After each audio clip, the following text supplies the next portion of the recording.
अपने पैसे कमाने की भूख में आपके बच्चों को भी नहीं छोड़ा है। टीएमसी ये कहकर राजनीति में आई थी कि मां माटी मानुष की रक्षा करेगी।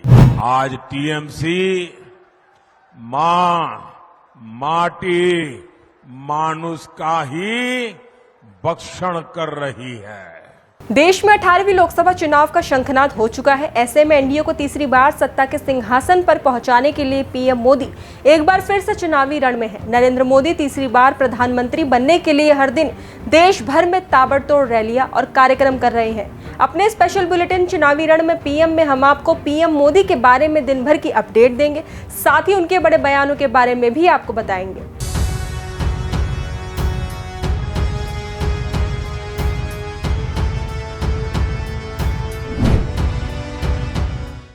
नमस्कार, आप सभी का स्वागत है भारत एक्सप्रेस में और मैं हूं स्नेहा आपके साथ। देश में इस समय चुनाव का माहौल है। नेताओं के साथ साथ आम जनता की जुबान पर भी चुनाव की चर्चा है। ऐसे में चुनाव और भी ज्यादा खास हो जाता है जब एक तरफ पूरा विपक्ष पीएम मोदी के खिलाफ है, तो वहीं दूसरी तरफ पीएम मोदी चुनाव की बागडोर का मोर्चा खुद अपने कंधों पर संभाले हुए है। बता दें कि इस बार के चुनाव सभी पार्टियों के लिए अहम माने जा रहे हैं, क्योंकि पीएम मोदी को हराने के लिए वो पार्टियां साथ आई हैं जो कभी एक दूसरे के विरोधी हुआ करते थे। बता दें कि देश में चुनाव के दौरान प्रधानमंत्री नरेंद्र मोदी लगातार एक के बाद एक विशाल जनसभाओं को संबोधित कर रहे हैं। लोकसभा चुनाव के दौरान पीएम मोदी लगातार एक्टिव नजर आ रहे हैं। बता दें कि आज पीएम मोदी 2 राज्यों के दौरे पर थे। उन्होंने यहां पर कई विशाल जनसभाओं को संबोधित किया। अगर देखा जाए तो पीएम मोदी जिस तरह से जनता के बीच जाकर लोगों को संबोधित कर रहे हैं, तो ऐसे में ये कहना गलत नहीं होगा कि पीएम मोदी एनडीए को सत्ता में वापस में लाने में कोई कमी नहीं छोड़ रहे हैं। बता दें कि पीएम मोदी झारखंड और पश्चिम बंगाल के दौरे पर थे। उन्होंने झारखंड के जमशेदपुर में मेगा रैली की और लोगों को संबोधित किया। पीएम मोदी ने जनसभाओं को संबोधित करते हुए विपक्ष को लेकर उन पर निशाना भी साधा। बता दें कि विपक्ष पर हमला बोलते हुए पीएम मोदी ने कहा कि पूरी दुनिया जानती है कि देश की प्रगति के लिए उद्योग जरूरी है। जमशेदपुर का नाम ही जमशेद जी टाटा के नाम पर है, लेकिन कांग्रेस पार्टी उद्योग करने वालों को देश का दुश्मन मानती है। उसके नेता खुलेआम कहते हैं कि जो कारोबारी हमें पैसा नहीं देते उन पर हम हमला करते हैं। यानी कांग्रेस और जेएमएम जैसे दलों को देश के उद्योगों से मतलब नहीं है, उन्हें अपने भ्रष्टाचार और वसूली से मतलब है। पूरी दुनिया जानती है कि देश की प्रगति के लिए उद्योग जरूरी है। जमशेदपुर का तो नाम ही जमशेद जी टाटा के नाम पर है, लेकिन कांग्रेस पार्टी उद्यम करने वालों को देश का दुश्मन मानती है। उसके नेता खुलेआम कहते हैं जो कारोबारी हमें पैसा नहीं देते हम उन पर हमला करते हैं। यानी कांग्रेस और जामुमो जैसे दलों को देश के उद्योगों से मतलब नहीं है, उन्हें अपने भ्रष्टाचार और वसूली से मतलब है। बता दें कि झारखंड के बाद पीएम मोदी ने पश्चिम बंगाल के पुरुलिया, बिष्णुपुर और मेदिनीपुर में लगातार 3 रैलियां की और इस दौरान उन्होंने लोगों को संबोधित भी किया। बता दें कि पीएम मोदी ने पुरुलिया में रोड शो भी किया। रोड शो के दौरान लाखों संख्या में लोग यहां पर मौजूद थे। हर कोई मोदी मोदी के नारे लगा रहा था।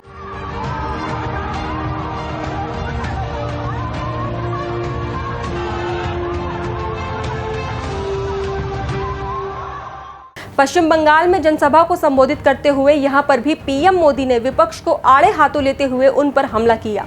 पीएम मोदी ने कहा कि चुनाव में बंगाल के लोगों को डराने, धमकाने, हिंसा कराने वाली टीएमसी सरकार ने इस बार सारी हदें पार कर दी हैं। आज देश और दुनिया की इस्कॉन, रामकृष्ण मिशन और भारत सेवाश्रम संघ सदाचार के लिए जाने जाते हैं। वे भारत का नाम रोशन करते हैं, लेकिन आज बंगाल की मुख्यमंत्री इस्कॉन वालों को, रामकृष्ण मिशन वालों को और भारत सेवाश्रम के सन्यासियों को खुले तौर पर धमका रही हैं।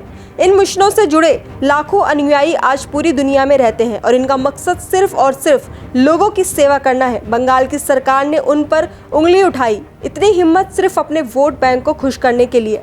इससे बंगाल की जनता का जरा भी ख्याल नहीं है। टीएमसी ये कहकर राजनीति में आई थी कि मां माटी मानुष की रक्षा करेगी। आज टीएमसी मां माटी मानुष का ही भक्षण कर रही है। बंगाल की महिलाओं का भरोसा टीएमसी से टूट गया है। संदेश खाली में जो पाप हुआ है उसने पूरे बंगाल की बहनों को सोचने पर मजबूर कर दिया है। एससी एसटी परिवार की बहनों को तो टीएमसी के लोग इंसान ही नहीं समझते। अपने शाहजहां को बचाने के लिए टीएमसी के लोग संदेश खाली की बहनों को ही दोषी ठहरा रहे हैं, उनके चरित्र पर सवाल उठा रहे हैं। जैसी भाषा ये लोग उनके लिए बोल रहे हैं, इसका जवाब बंगाल की हर बेटी अपने वोट से टीएमसी को तबाह कर देगी। भाइयों और बहनों, टीएमसी ने पैसे कमाने की भूख में आपके बच्चों को भी नहीं छोड़ा है। यहां शिक्षक भर्ती घोटाले ने युवाओं के साथ ही आने वाली पीढ़ियों का भविष्य भी दांव पर लगा दिया है। गरीब मां बाप ने घर जमीन बेचकर कर्ज लेकर इनके मंत्रियों को घूस दी, रिश्वत दी। आज वो सारे नौजवान सड़कों पर है। आखिर इनका क्या कसूर था? मैं बंगाल के सभी नौजवानों को गारंटी देता हूं, इन्होंने आपके घर बिकवाए हैं। मोदी टीएमसी के भ्रष्टाचारियों के उनके बंगले, उनकी गाड़ियां, ये सब कुछ कहे बिकवा करके रहने वाला है। टीएमसी के तुष्टीकरण ने बंगाल में डेमोग्राफी को डामाडोल कर दिया है। समाज व्यवस्था को पूरी तरह छिन्न विच्छिन्न कर दिया है। टीएमसी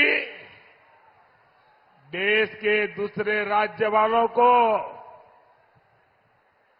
बाहरी बताती है, लेकिन अवैध घुसपैठिए इनको अपने लगते हैं। आप मुझे बताइए, बंगाल को घुसपैठियों से खतरा है कि नहीं है? खतरा है कि नहीं है?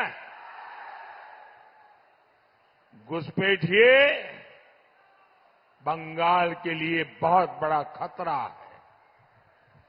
है। एक घुसपैठिए बंगाल में जनसंख्या संतुलन बिगाड़ रहे हैं। कई इलाकों में हिंदू अल्पसंख्यक हो गए। दलितों, पिछड़ों, आदिवासियों की जमीनों पर घुसपैठिए कब्जा कर रहे हैं। हमारी बहन बेटियों की सुरक्षा खतरे में पड़ रही है। आज की हमारे स्पेशल बुलेटिन में बस इतना ही। बाकी देश और दुनिया की तमाम खबरों के लिए देखते रहिए भारत एक्सप्रेस।